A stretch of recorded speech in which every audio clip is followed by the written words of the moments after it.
할렐루야. 21년도 1월 첫 예배 말씀 우리가 나누기 전에 같이 기도하고 말씀 나누도록 하겠습니다. 기도하시겠습니다. 하나님 감사합니다. 하나님 오늘 이 시간도 주님의 은혜 가운데 우리가 함께 모여 하나님을 기대하게 하시는 참으로 감사드립니다. 하나님께서 우리에게 너무나 놀라운 큰 은혜를 허락하셔서 우리의 삶을 돌아보게 하시고 그리고 새 날과 새 시간들을 기대하게 하셔서 오늘 다시 한번 우리가 주님의 마음을 가지고 우리가 나아가기를 원합니다. 하나님, 우리 마음 가운데 우리의 연약함들, 과거를 돌아보고 우리의 부족함 가운데 매여 있었던 모든 마음들은 다 내려놓고 새롭게 우리의 삶 가운데 역사하실 하나님을 기대하며 주님이 우리에게 허락하신 그 목적들을 알아갈 수 있는 귀한 시간 되게 하여 주시옵소서. 감사합니다. 예수님의 이름으로 기도하였습니다. 아멘. 네, 여러분 환영합니다. 오늘 말씀의 제목은 참된 지식에 대해 라는 제목을 가지고 우리가 말씀을 함께 나눠보도록 하겠습니다. 오늘 본 말씀은 빌립보서 3장 7절부터 9절까지 말씀입니다. 빌립보서 3장 7절부터 9절까지 말씀을 제가 읽도록 하겠습니다. 나는 내게 이루었던 것은 무엇이든지 그리스도 때문에 해로운 것으로 여기게 되었습니다. 그뿐만 아니라 내 주 예수 그리스도를 아는 지식이 가장 고귀함으로 나는 그 밖에 모든 것을 잃었고 그 모든 것을 오물로 여깁니다. 나는 그리스도를 얻고 그리스도 안에 있는 사람으로 인정받으려고 합니다. 나는 율법에서 생기는 나 스스로의 의가 아니라 그리스도를 믿는 믿음으로 말미암아 오는 의, 곧 믿음에 근거하여 하나님에게서 오는 의를 얻으려고 합니다. 빌립보서 3장 7절부터 9절 말씀. 아멘. 네, 여러분. 오늘은 사도 바울 이야기로 오늘 말씀을 좀 시작해 보려고 합니다. 사도 바울에 대해서 여러분 좀 기억나시는 부분이 있나요? 최고 엘리트 코스를 거쳐서 로마 시민권까지 가지고 있었던 그 바울. 예수님을 만나기 전까지 사울이라고 불렸던 그가 당시 유대인으로서 그만한 교육과 권리를 가지게 되었다는 것은 최상류층으로 그의 집안이 정말 부러울 거 없는 부유한 가정에서 자라났다는 것을 우리는 말씀을 통해 좀 유추해 볼 수가 있습니다. 근데 그랬던 그가 유대인으로서 예수님을 믿는 자들을 핍박하고 체포하는데 모든 열정을 가지고 뛰어다녔던 그가 어느 날 부활하신 예수님을 만나게 되며 그의 인생이 변하게 됩니다. 이 극적인 이야기는 우리가 다음에 조금 더 집중해 보도록 하고요. 오늘은 그가 본문 말씀에서 내가 이루었던 것은 무엇이든지 그리스도 때문에 해로운 것으로 여기게 되었다. 그뿐만 아니라 내 주 예수 그리스도를 아는 지식이 가장 고귀함으로 나는 그 밖에 모든 것을 잃었고 그 모든 것을 오물로 여긴다 라고 고백한 이 말이 어떤 의미인지 우리가 오늘 좀 살펴보도록 하겠습니다. 일평생 전부라고 생각했던 모두가 부러워하고 가지고 싶은 그러나 감히 시도해보지 못할 노력으로 이뤄낸 많은 것들을 오물로 여긴다고 고백할 만큼 사도 바울은 그리스도를 아는 지식이 가장 고귀하다고 말합니다. 그가 만난 예수님이 과연 어떤 분이시기에 그가 이야기하는 그리스도를 아는 지식이 무엇이기에 그의 삶을 그토록 달라지게 만들었던 걸까요? 물론 이런 말씀을 나누다 보면 우리에게 좀 질문이 생깁니다. 예수님을 만나며 믿으며 꼭 다 포기해야 하나요? 꼭 다 버려야 돼요? 그럼 나는 자신 없는데? 라고 이야기를 할 수가 있습니다. 그러나 여러분 걱정하지 마시기 바랍니다. 하나님도 감당할 수 있는 만큼 우리의 삶에 그 삶들을 허락하십니다.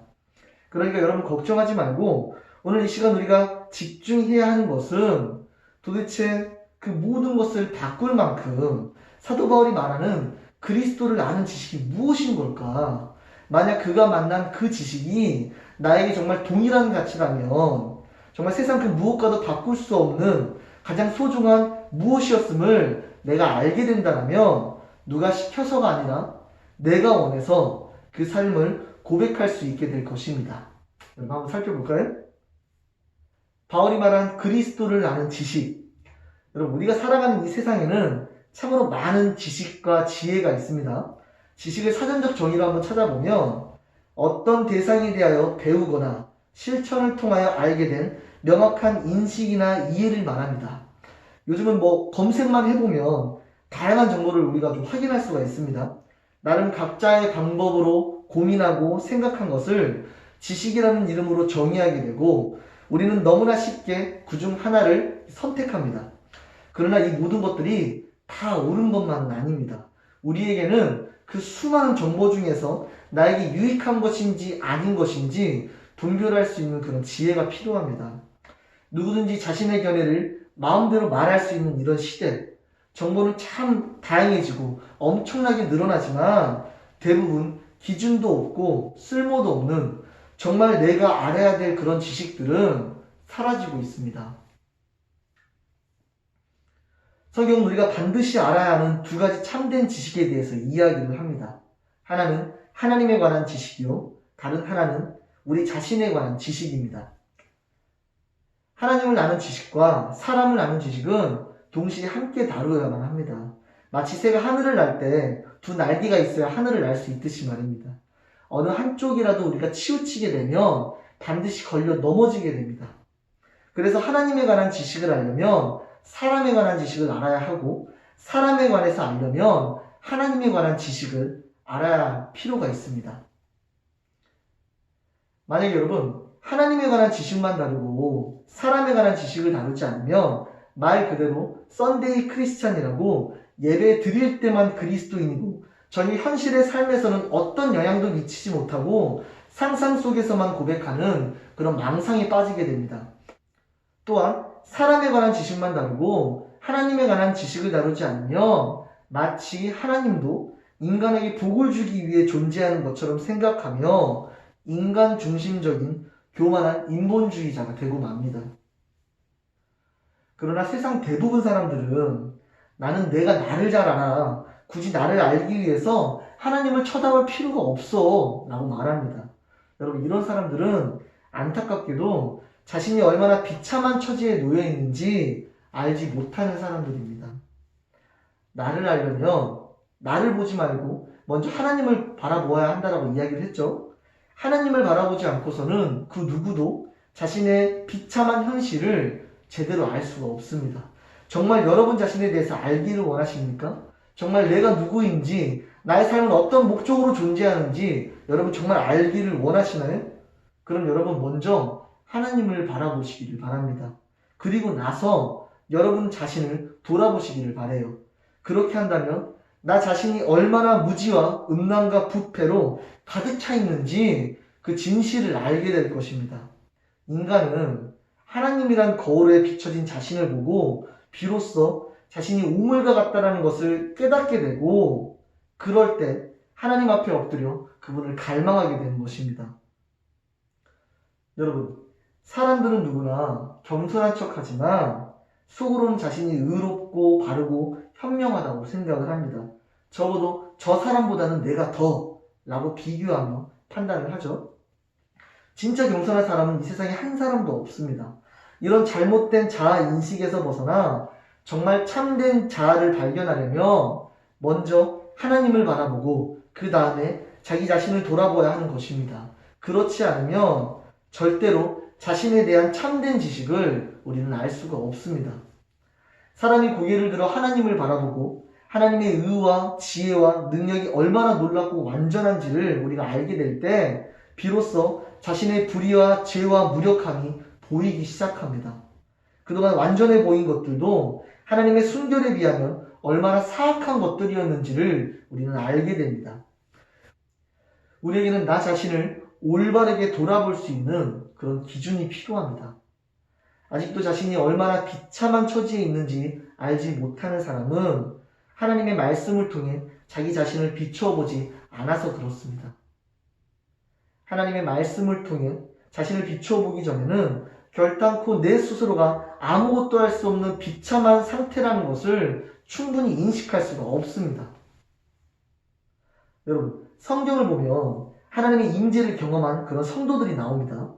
그들의 반응이 어떠했을까요? 너무 좋아서 기뻐 뛰었을까요? 하나님의 임재를 경험했을 때? 아니요. 너무나 큰 충격을 받아서 거의 초죽음이 되었다라고 합니다. 그들은 이렇게 말합니다. 우리가 하나님을 보았으니 반드시 죽으리라. 여러분, 왜 그랬을까요? 하나님의 임재를 경험했는데, 하나님을 정말 가까이 만났는데 그들은 왜 이렇게 고백했을까요? 하나님의 거룩하심 앞에 자신이 얼마나 초라한 존재인가를 비로소 발견했기 때문입니다. 아브라함은 하나님의 영광을 보기 위해 가까이 갔을 때 자기 자신이 흙과 먼지와 같다라고 불과했다라고 그렇게 고백했고, 엘리야도 얼굴을 가리지 않고서는 하나님께 가까이 나아갈 수 없다라고 했으며, 천사들도 그들의 얼굴을 가렸습니다. 하물며 부패한 정말 죄 많은 벌레만도 못한 우리가 하나님의 임재를 체험한다면 여러분 어떻게 해야 할까요? 하나님을 조금이라도 알게 된다면 하나님 앞에 겸손히 엎드릴 수밖에 없습니다. 아직도 고개를 들고 거만하게 생각하고 행동하는 사람들이 있다면 그들이 하나님을 몰라도 한참 모르기 때문입니다. 하나님을 아는 지식과 우리 자신에 관한 지식은 서로 연결되어져 있습니다. 자신을 알지 못하고는 하나님을 알지 못하며, 하나님을 알지 못하고는 자기 자신을 알지 못합니다. 하나님을 통해 내 자신을 비추어 보지 않으면 도대체 이런 나를 사랑하신다라고 말만 하신 것이 아니라 그 사랑을 확증하시기 위해 보이신 그 십자가의 사랑이, 그 가치가 측량이 안 됩니다. 그리고 이런 나를 위해 보이신 그 하나님의 사랑이 얼마나 놀라운 것인지, 그리고 그 하나님의 그 사랑이 얼마나 위대한 것인지, 얼마나 주님이 크신 분이신지 도저히 알 수가 없습니다.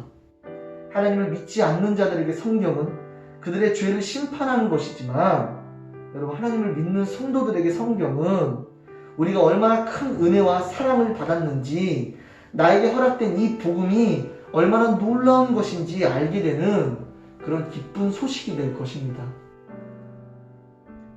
예수님의 복음을 믿는 자들을 앞장서서 포획하고 핍박하던 자에서 그 복음을 믿고 온 열방에 전하는 자가 되게 했던, 자신의 모든 것이 오물과 같다라고 고백할 만큼 그리스도를 아는 지식이 가장 고귀하다고 말하게 만든, 그의 삶을 통째로 흔들고 변화시킨 그 복음이 바로 우리 앞에 있습니다.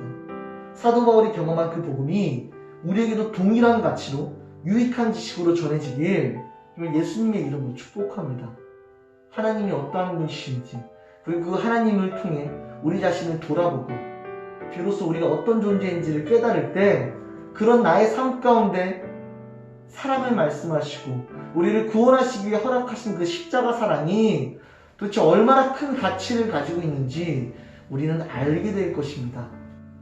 이 은혜의 자리 가운데 여러분이 이 한 해 온전히 경험하며 하나님을 알아갈 수 있는 시간이 되기를 정말 예수님의 이름으로 축복합니다. 기도하시겠습니다.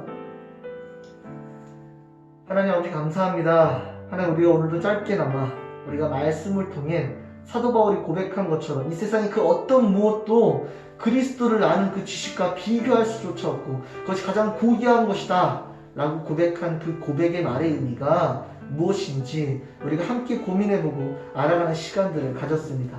아직은 우리의 삶에 허락된 이 은혜가, 이 복음이 통해 우리에게 주어지고 있는지 우리는 온전히 다 이해할 수 없지만 우리는 말씀을 통해 하나님을 알아가고, 그리고 그 하나님을 통해 내 자신을 알아가며 우리는 더욱더 하나님의 사랑을 알아가는 시간들이길 원합니다. 하나님 말씀하여 주시옵소서. 우리에게 믿음을 더하여 주셔서 그 하나님의 사랑의 가치를 온전히 올바르게 발견함으로 내 삶에 허락된 그 은혜가 얼마나 놀라운 것인지 삶으로 하나님을 찬양하며 예배할 수 있도록 하나님 역사하여 주시옵소서. 하나님을 더욱더 기대하기를 원합니다. 주님을 더욱더 의지하기를 원합니다.